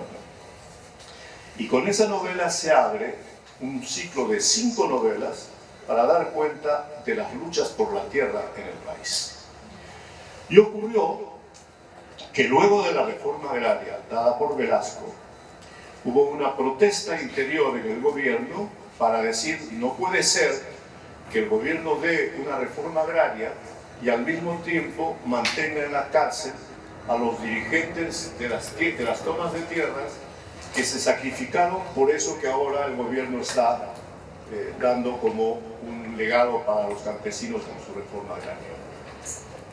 Y entonces el gobierno libera a Héctor Béjar, que estaba preso, libera a Hugo Blanco y manda el mensaje para que Hugo Blanco y Héctor Béjar, poco algo así como los estamos liberando, vengan a trabajar con nosotros porque estamos haciendo la revolución. Héctor Béjar, con todo derecho y con todas sus razones, dijo sí, me comprometo, y se comprometió con la reforma agraria y con la oficina de sindicatos. Hugo Blanco dijo no, yo no quiero nada con los patrones. 6 meses después lo volvieron a deportar. Y ustedes saben que Hugo Blanco es el campeón de las deportaciones en el país porque ahora lleva 11. Hasta ahora lleva 11. ¿No? El segundo lejos tiene 1 o 2. Hasta ahí nomás. ¿No es cierto? Entonces, Julio estaba interesado en por qué el gobierno de Velasco se atrevió a hacer la reforma agraria. Y con el atrevimiento que tenía Julio, su osadía, pidió que el general Velasco lo reciba para hablar con él. Y Velasco le dijo, sí, yo voy a hablar con usted. Y Julio le preguntó cosas sobre la reforma agraria y Julio le dijo, oiga, ¿y por qué usted no autorizó la marcha de los campesinos de Yanacancha, el territorio de Cerro de Pasco, donde está la novela de Redoble Porrancas, y que eran los grandes gestores de las luchas por la tierra en el centro del país, aquí arribita nomás, ¿cierto? Muy cerca de Lima. ¿Qué había pasado? Que los dirigentes sobrevivientes de las tomas de Yanacancha, con sus presos en la cárcel, organizaron una gran marcha de apoyo a la reforma agraria para bajar desde Yanacancha, Cerro de Pasco, a Lima, por la carretera central. Fueron donde el prefecto de Cerro de Pasco a pedir permiso y el prefecto les dijo, no sé, esta decisión yo no la puedo tomar, voy a consultar. Se vino a Lima, habló con el ministro del Interior dijo, no sé, yo lo voy a consultar. Y fue donde el general Velasco, y el Velasco dijo, no. Una masa campesina estaba dispuesta a venir desde el Cerro de Pasco en gratitud con Velasco, para darle un abrazo al presidente Velasco por la ley de reforma agraria, y Velasco le dijo, no. Y Julio le preguntó, ¿por qué? Y la respuesta fatal de Velasco fue, ¿quién sabe qué querrán esos indios? Eso es parte del problema profundo del país. Los que vienen desde arriba a tratar de resolver los problemas no entienden, ¿no es cierto?, a la gente de abajo, y le tienen un inmenso temor. El indio es temible, el indio es callado, el indio es silencioso, el indio es hipócrita, el indio es vicioso. ¿Cómo vamos a confiar en los indios?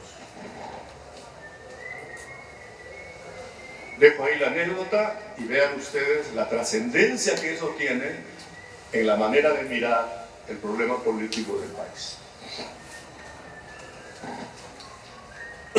Con el libro Clase, Estado y Nación, Julio redondea su salida de la antropología. Me olvidé de dos razones más, perdónenme. Tenía que explicar algo más. Hasta ese momento, si uno ve la composición social de los estudiantes de antropología, el 99% eran todos provincianos. La generación siguiente, que es la mía, la de Julio, también, ¿no es cierto? Y con mi generación aparece Alejandro Ortiz, que era otro limeño, pero no de Breña, sino un limeño de Lince, más arribita, y muy bien.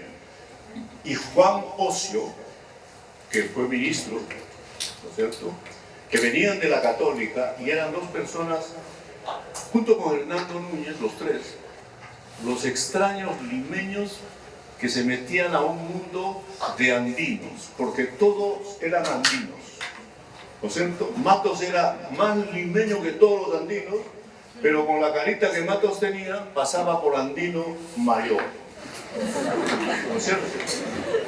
Y Arguedas era un andino, pero Arguedas lo llamaban blanco porque Arguedas tenía casi ojitos azules. Pero como hablaba quechua y hablaba tan bonito y todo lo demás, entonces Arguedas era otro andino. Y eran andinos todos. Y Julio no. Y Julio pensó, estoy hablando por él, ¿cierto?, estoy suponiendo, dijo, yo me voy a quedar en el mundo de la antropología tan pequeño y tan estrecho, no me siento bien ahí. Entonces voy a tener una mirada mayor. Me voy hacia la sociología, hacia la política, y de ahí viene el libro. Porque Clase, Nación y Estado es un libro para pensar el Perú en su conjunto, y ya no solamente San Lorenzo de Quinti, ni Lampián, ni Pacaraos, ni Guayopamba, sino una cosa más grande, donde está la historia, la formación del Estado, las clases y la formación de la nación en el Perú. Ese es el primer punto. El segundo tiene que ver con el compromiso político. Ya lo dije antes, ese compromiso con el PC.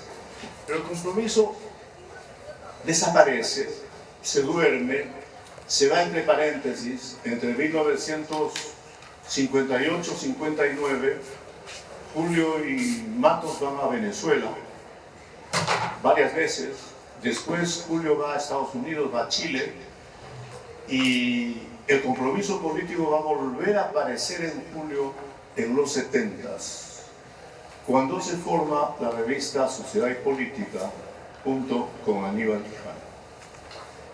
El profesor Germaná, de Sociología de aquí de San Marcos, y yo de Antropología de San Marcos, éramos parte del grupo de la revista Sociedad y Política. Y ahí estaba Julio y ahí estaba Aníbal. Aníbal y Julio eran amigos entrañables. Y la revista Sociedad y Política era un núcleo político y un núcleo de análisis político y al mismo tiempo un núcleo de amistad muy fuerte entre los miembros. Amistad que incluye la música, el canto, el baile, el compartir todos un modo de vida común y aspiraciones comunes. La revista Sociedad y Política, el comité de redacción de la revista Sociedad y Política decidió pasar de la revista a una organización política y se creó el movimiento revolucionario, el movimiento MRS, el Movimiento Revolucionario Socialista, con Aníbal como figura principal y el resto como un equipo que acompañaba ese proceso. Esa participación política de los dos de la primera y mayor generación los llevó a una deportación. Y entonces fuimos a despedir los compañeros con pena al aeropuerto porque se iban Julio Kotler por un lado y Aníbal Quijano por el otro. ¿Cierto? Y se fueron a México. Y en México nos enteramos, los amigos, que Aníbal y Julio Kotler se habían peleado. Y yo era amigo de los dos. Y me sentía con derecho a decirle qué pasó a uno y al otro. Ninguno dio ninguna razón y dijeron, Rodrigo, de eso no vamos a hablar.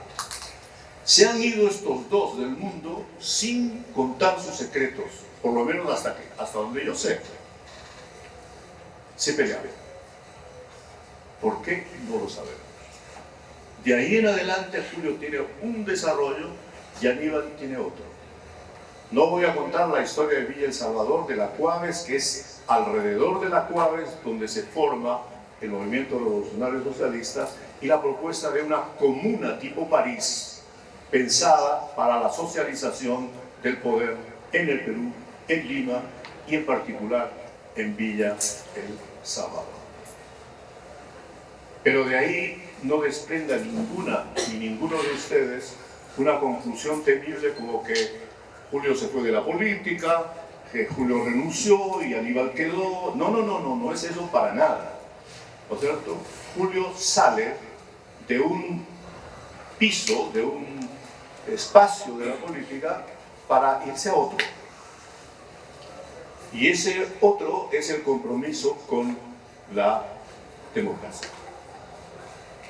Entonces Julio ha sido, a lo largo de los últimos 25 años, creo, o quizá me quede corto, 25 o 30 años, un defensor calificado del ideal de la democracia para el país. En una época en la que los que teníamos vinculación con la izquierda en el Perú, no teníamos en los partidos donde estuvimos ningún ejemplo de democracia alguna, y donde las propuestas políticas de las organizaciones de izquierda se burlaban de la palabra democracia, porque la democracia era una democracia burguesa y punto.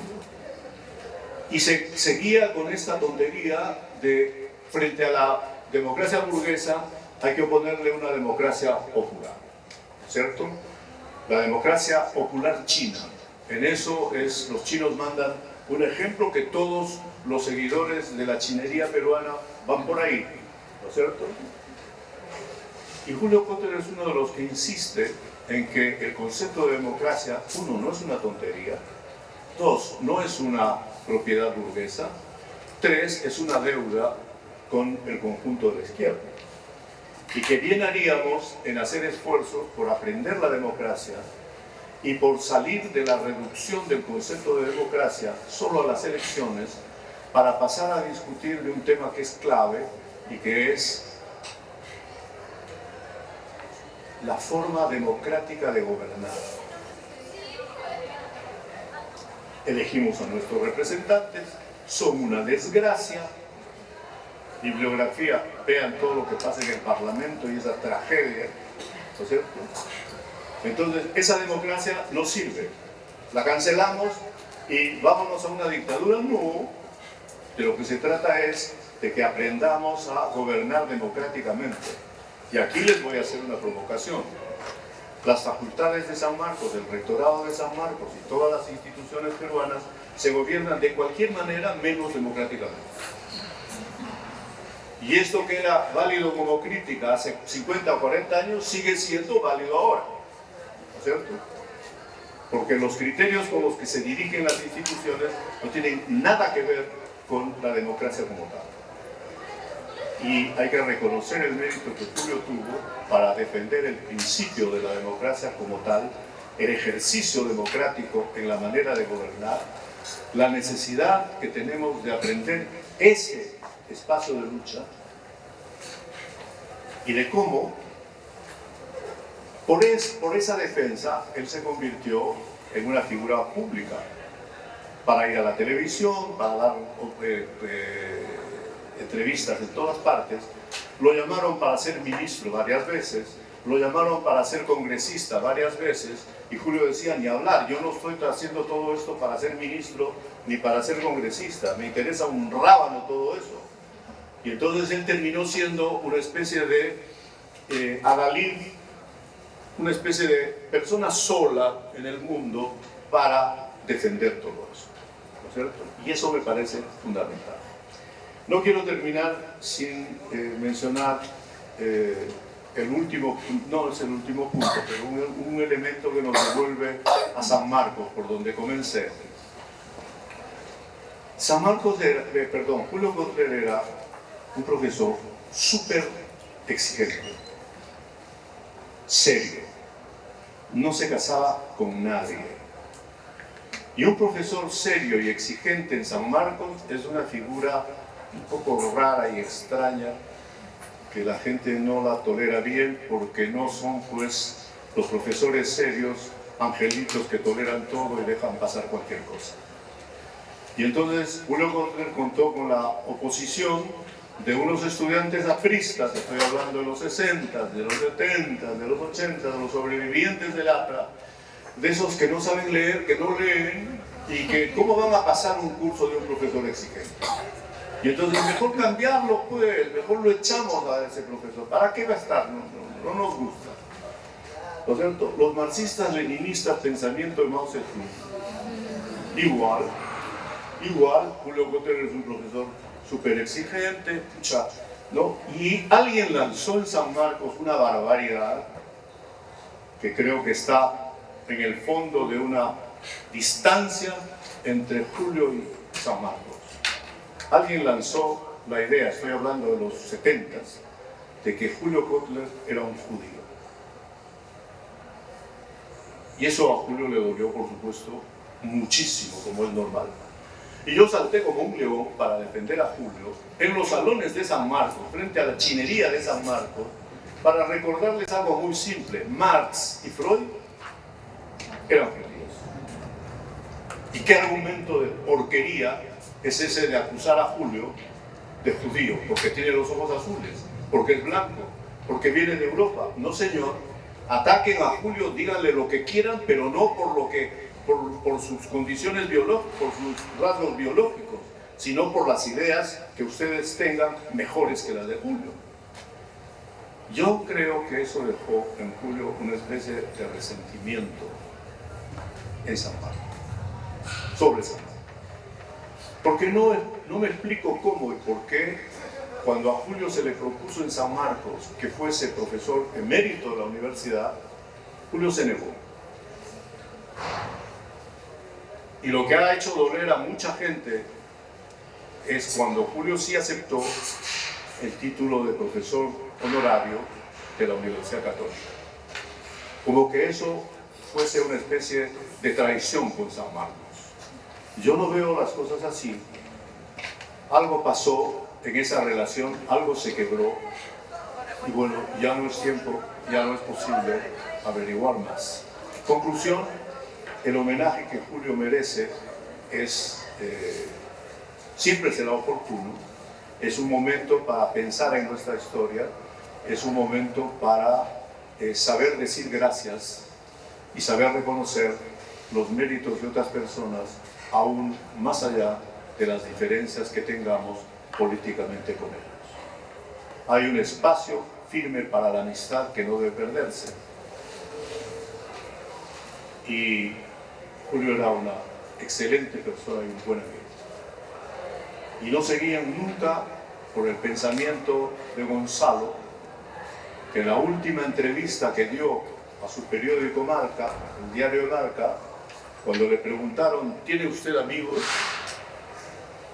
Abimael Guzmán contestó diciendo, no tengo amigos. Esa es una respuesta brutal. Se tiene amigos, hay que tener amigos y hay que respetar a los amigos y a las amigas en sus diferencias. Es mi amigo, es mi amiga, los amigos vienen como son y hay que aceptarlos como son y no como uno quisiera que sean, porque uno no tiene ninguna razón para transformar a la gente y decir soy amigo de los que piensan como yo. Y los que no piensan como yo son mis enemigos, madre mía. Hay un legado de amistad de todo esto y hay una frase de un antropólogo inglés, a ver si me acuerdo del nombre, no me viene a la memoria en este momento, pero él decía, si dentro de la antropología no hablamos de la amistad, ¿de qué estamos hablando? Gracias. Siento que en tu intervención, Rodrigo, te has como externalizado al tema, o sea, como que estás narrando, pero al mismo tiempo te distancias sobre los procesos y cuando tú también has sido un poco protagonista de esas discusiones. Y claro, en la forma como Patricia y Federico presentaban el libro de educación y el libro de San Lorenzo Quintín, esta idea de continuidad y ruptura, o ese ficticio debate que Alejandro Ortiz quiere plantear, ¿no? Hay un personaje que ahí que a mí creo que problematiza ese asunto de la ruptura y la continuidad entre la literatura y la antropología, que es Arguedas. O sea, Arguedas aparece allí como un personaje que desestabiliza esa dualidad, ¿no? El Arguedas etnógrafo, tipo su etnografía sobre Puquio, su etnografía sobre la feria dominical en Huancayo, que está constantemente hablando de cambio cultural, por momentos da la impresión que está hablando de rupturas radicales, esa forma como Arguedas plantea los jóvenes de Puquio que ya no saben el mito y los viejos como una suerte de relicto, entre comillas, ¿no? Y estamos hablando de la misma época entre los proyectos del Instituto de Etnología, los proyectos iniciales del IEP, y Julio siendo parte también de esa discusión. No olvidemos también la famosa mesa del año 64 con Arguedas como protagonista. Entonces, ¿no será, les pregunto a los tres, no será Arguedas una suerte de personaje que nos facilita superar ese dualismo? ¿No es Arguedas alguien que incluso nos facilita imaginar un lenguaje etnográfico distinto? Ahora, olvidemos que la etnografía de Julio, sus varias etnografías, y me parece curioso que no haya mencionado un ensayo emblemático de Julio, que de finales de los 60, que es Mecánicas de la Dominación, Cambios y la Mecánica de la Dominación Interna en el Perú, que ya es un lenguaje explícitamente sociológico, ¿no? Pero ¿no será Arguedas el personaje que media entre distintas posiciones de la antropología de aquel momento, que generó además muchos desencuentros a mitad de la década del 60? Entramos en un terreno candente. Hemos oído las menciones a Huayopampa, a Lampián, a Pacaraos, años 60. En los años 60 empieza a cristalizar y cuajar una perspectiva teórica, política, analítica en la antropología y en las ciencias sociales peruanas y latinoamericanas, una perspectiva venida de Estados Unidos para proponer la modernización como una cuestión capital. Y entonces, mi generación que comienza el 60 y se va de San Marcos en el quinto año de antropología a fines del 64, tuvimos como profesores a Matos y Arguedas. Matos era el director de la Escuela de Antropología, era el hombre clave institucionalmente, era el ideólogo de la tendencia de la modernización y era al mismo tiempo el gestor de la Escuela de Antropología. Un gestor de extraordinaria calidad. Yo creo que una de las grandes virtudes de Matos ha sido la inteligencia para ese verbo fatal que se usa ahora, para vender la antropología, para llevar la antropología, acompañada de su rostro. Él era absolutamente consciente, ¿no es cierto? Decía, yo soy el Cholo Matos y tengo que usar mi condición de Cholo Matos, ¿no es cierto?, para lograr que los arquitectos de acá, que las autoridades de allá consigan dinero y nos den aquí, nos den acá. Y era experto en todo eso, ¿no es cierto? Y gracias a esa gestión yo me pude ir a París, porque Matos tenía excelentes relaciones con la gente de la embajada francesa y consiguió 3 becas para el año, para los de que terminábamos quinto año de antropología en 64. Y entonces Alejandro Ortiz y yo nos fuimos en ese viaje, y el tercero que debía ir no fue porque se casó. Qué pena, terrible pena. Y estos alumnos estábamos en 2 orientaciones claras y al mismo tiempo difusas. Matos era el más redondo, porque Matos tenía claridad sobre las cosas y decía, el Perú tiene que ser moderno. Se agarraba el pelito ahí, se rascaba la cabeza y decía, el Perú tiene que ser moderno y tenemos que hacer los estudios sobre la modernidad. Entonces, él es el responsable mayor de esta dualidad entre lo moderno y lo tradicional. Lo moderno es lo pujante, lo moderno es la educación que va por aquí, la fruta de Guayopampa por allí, y ahí se embarca y ahí se lleva a un bloque de estudiantes. Y Carlos Iván de Gregori sale de ahí, ¿cierto? Yo fui llevado por Matos a Pacaraos, ¿cierto? Y Matos en el trabajo de campo me dijo, Montoya, ocúpese usted de la economía de Pacaraos. Allá, yo tenía que ocuparme de la economía de Pacaraos, ¿cierto? Pero en Pacaraos hablan quechua, yo hablaba quechua, y entonces Mendizábal y yo, Mendizábal, compañero mío de los 5 años de clase también, estábamos bien interesados en que la economía iba por un lado, pero también la historia venía por otro, los archivos, los documentos, los de aquí, los de allá, y el trabajo de Julio Cotter en el proceso de privatización de la tierra comunal y todo eso. Arguedas no era un promotor de una escuela de antropología. Arguedas enseñó con el ejemplo. Arguedas lo que nos enseñó fue lo inca, lo indígena en el país es fundamental, no solo para la antropología, sino para el país. No tiene futuro el país si es que no somos capaces de entender el peso de lo indígena en el país y si no somos capaces de encontrar con los indígenas un futuro distinto para el país. Esa era otra lección. Y eso era Arguedas. Matos no, Matos decía modernizar, modernizar, modernizar. Matos es una persona muy distante. No establecía relaciones de afecto con los alumnos. Era siempre distante.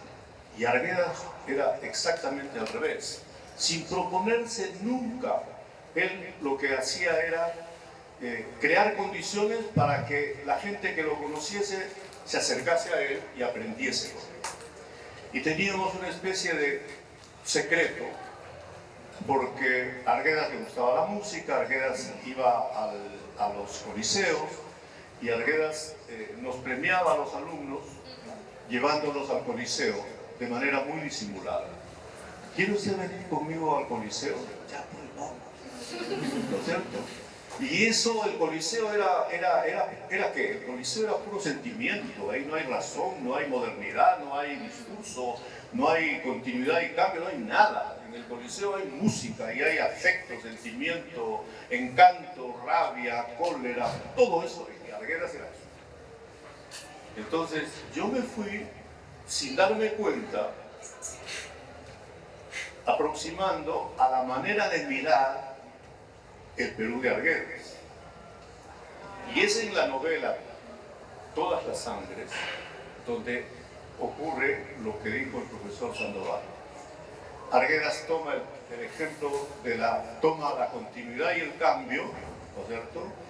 Y eso se encarna en una persona que es el personaje mayor de la novela, que es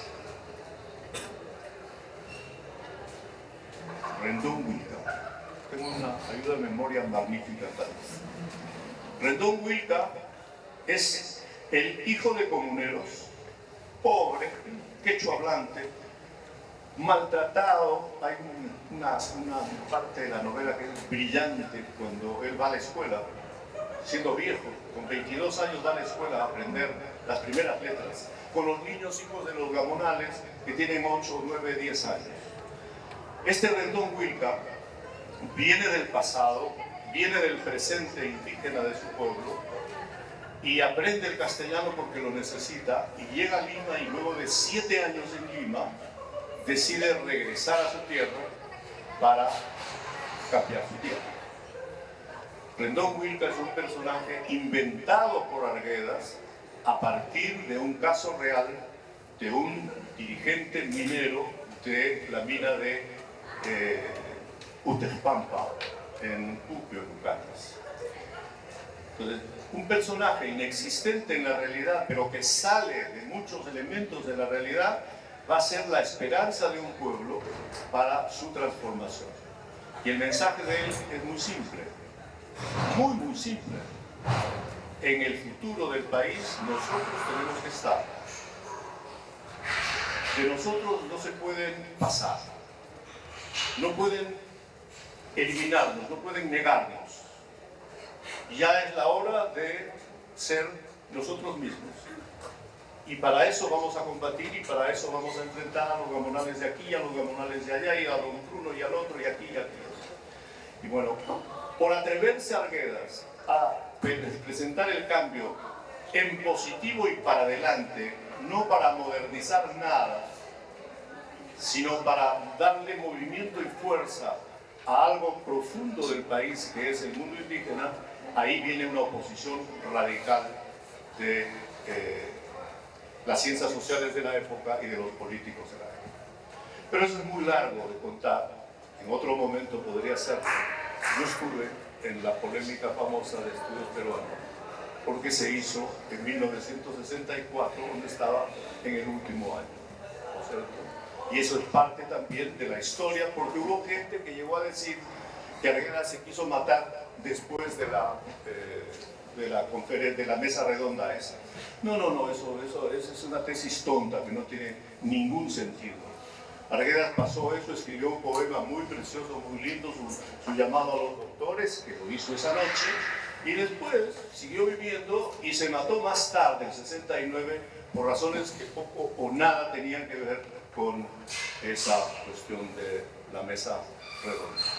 En conclusión, otra vez, lo que dije al comienzo, el pasado y el presente y el futuro se juntan, pero recordando que el futuro no existe, que el futuro es un sueño, que lo que hay es el presente, pero que el presente es pasado inmediatamente y que por lo tanto actuamos, nos movemos siempre con las fuerzas vivas del pasado, porque son fuertes y mantienen el presente, y porque con esos elementos del pasado fuerte en el presente podemos seguir construyendo en el futuro. Y esa me parece que fue la orientación de Arguedas a otro bloque de estudiantes de antropología. Abierto para sus preguntas o comentarios. ¿Puedo comentar?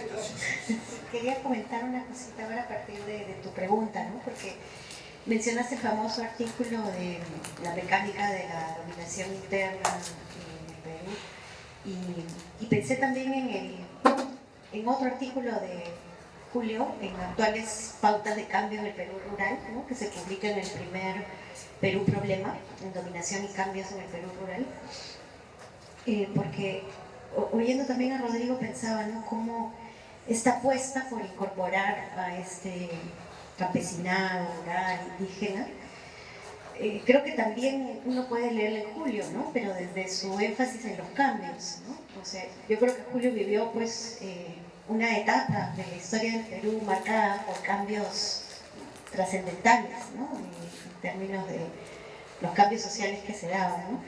A él le llamaba mucho la atención la sociedad rural, ¿no?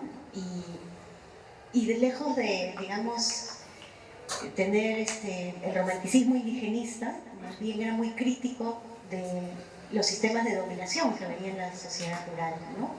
Él contaba varias veces cuánto le afectaba que lo invitaran a quedarse en los pueblos que visitaba para mejorar la raza, por ejemplo, ¿no? Por su color blanco y sus ojos azules, ¿no?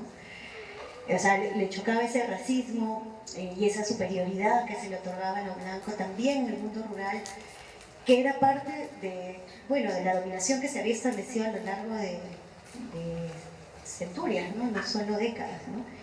Y yo creo que en su apuesta por ver los cambios se muestra también algo que no está muy asociado a él, porque siempre se lo ha calificado de pesimista, pero yo creo que era profundamente optimista, ¿no?